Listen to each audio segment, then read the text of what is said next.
বাঘা যতীনের ফ্ল্যাটের মতন এবার কামারহাটিতে হেলে পড়া ফ্ল্যাট সোজা করার চেষ্টায় প্রমোটার। ঘটনায় ইতিমধ্যেই গ্রেফতার করা হয়েছে 4 জন নির্মীয়মান কর্মীকে। অভিযুক্তদের জিজ্ঞাসাবাদ করছে কামারহাটি থানার পুলিশ। স্থানীয় সূত্রে খবর, 6 থেকে 7 মাস ধরে এই বিল্ডিং এর কাজ হচ্ছিল।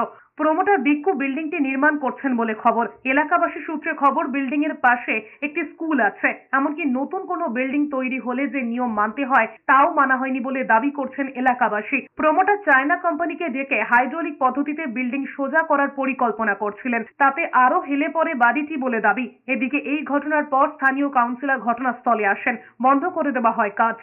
কালকে রাত্রিরে হয়তো একটু আভাস পেয়েছি আমরা, সকালে বাজার পর শুনলাম এটা একটা বিল্ডিংটা এদিকে একটা সাইডে নড়ে গেছে আর কি। তার পাশের বিল্ডিংটা অবস্থা দেখুন একই ব্যাপার। এবার জানি না কি হবে কামারহাটিতে পার্টিকুলারলি।